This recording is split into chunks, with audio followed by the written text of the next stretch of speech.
sahig.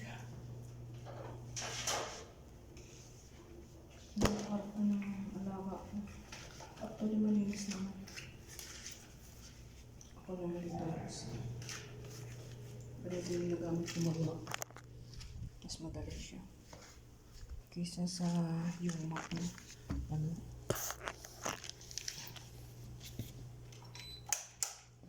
Buksan natin yung ilaw pati AC. Parang daling tuyo.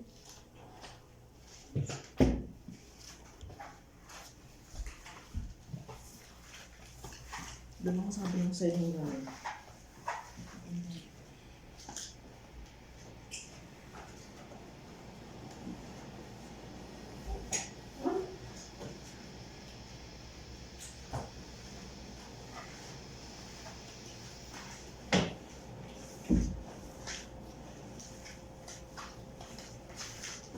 Actually sa ano?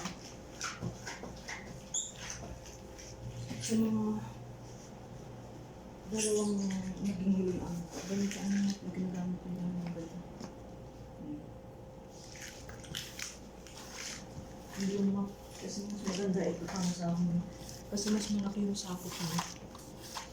Na ano mas.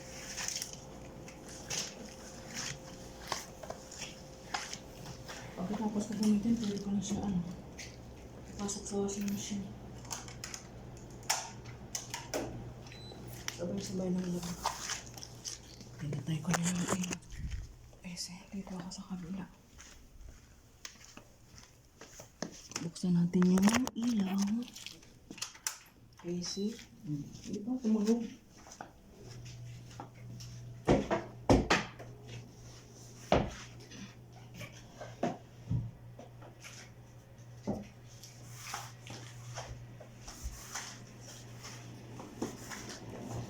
Dahil nag-aaral na yung anak ko.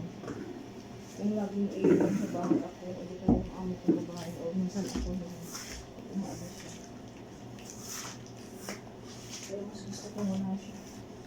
Kunti nga yung ano, please.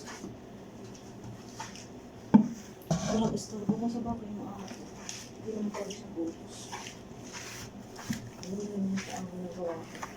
Pero kung gusto siyang ipagawa, iiwan mo yan dyan. Halimbawa, kasi yung cabinet nila, hindi ko naman laging nilinis o inaayos siya. Actually, bang yung amo ko, hindi ko binabuksan yung cabinet nila. Sila yung naglalagay ng gamit nila ng asawa. Pag ipaayos na yung cabinet niya, yung amo ko. Bukas yung ano, bukas yung ang tawag ng cabinet.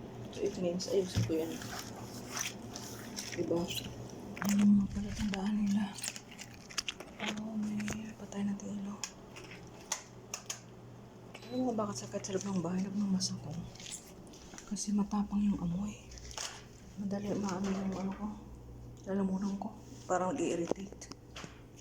Kaya bago na po, ako'y bababa at kakain ulit. Bye!